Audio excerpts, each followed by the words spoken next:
kids out to a movie, pay for their mortgage, pay for school, and they don't want to have this constant reaching in your pocket. You just take your wallet and just give it to them. Just give it to them. Enough. We have to start listening as a body. Forget the party bickering, forget all that. I'm way past that, but I know that I proposed a fiscally responsible way to pay for everything that we're trying to do today. We can find a funding source without adding to the credit card, to that debt that we all know about and that's rising uncontrollably. We can't keep spending like we're doing. We can't keep spending like we're doing. I know it. Many people in America know it. And it's not the first time that Republicans have come to the floor to offer a path forward on this emergency unemployment insurance that is paid for. We've tried 4 times already to do just that, and each and every time it's been opposed.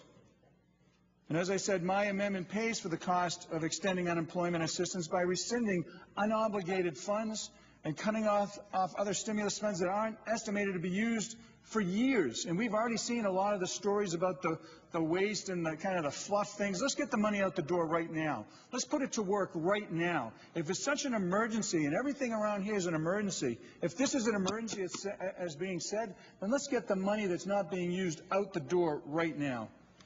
And my amendment actually reduces the deficit by $7 billion instead of increasing it by $34 billion as the present legislation is being proposed to do. And yes, my amendment is about hard choices. And recently, the governors of both parties expressed concerns about how the stimulus funds have been spent and whether the level and the true impact is accurate. States have also weighed in to ask Congress for unextended unemployment benefits and adding additional FMAP funding. And I believe we have a clear choice where we can actually offset the amount of money that we have and get it out the door. Don't have it as the Washington, D.C. slush fund as it's used and looked at out in America.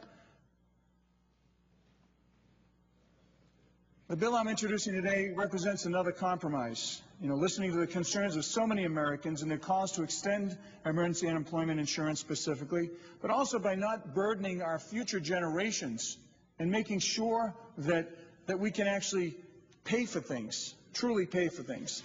And as you know, as I mentioned earlier, I've been in Washington for a little over 6 months now. Sometimes, as you might know, it seems like 6 years. And you follow my voting record, as I said, and I voted when I see a good bill, regardless of party, I'll support it. No questions asked. But once again, it's a two-way street. Partisanship is a two-way street, and it needs to come both ways. So, Mr. President, in closing, I would like to move to suspend Rule 22, Paragraph 2, for purpose of proposing and considering my amendment 4492. Thank you, and I yield the rest of my time. Sorry. The motion is pending. Mr. President. From Oklahoma. I move to suspend provisions of Rule 22 for the purpose of proposing and considering my motion to recommit with instructions with respect to H.R. 4213, which is at the desk. Without objection, the motion is pending. Mr. President, I move to suspend provisions of Rule 22, including germaneness requirements, for the purpose of proposing and considering my amendment 4493. Without objection, the motion is pending. Thank you, Mr. President. I yield the floor. Senator from South Carolina.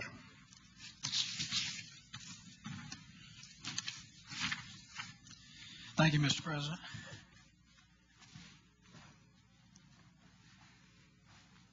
I agree with my colleague from Massachusetts. The blame game has gone on long enough. There's certainly enough blame to go around, but I need to remind the majority that they have been in control of Congress for 4 years. Presidents don't write economic policy or spend money or add to the debt. Congress does. And the Democrat Party has been in control of both houses since 2006. When the Democrats took control, unemployment was below 5%, economy was growing, the debt is half of what it is today. And certainly looking at the projected debt of this administration, we're looking at tripling the national debt over the next decade. So I really think it is time for us to focus on solving problems rather than trying to wax eloquent about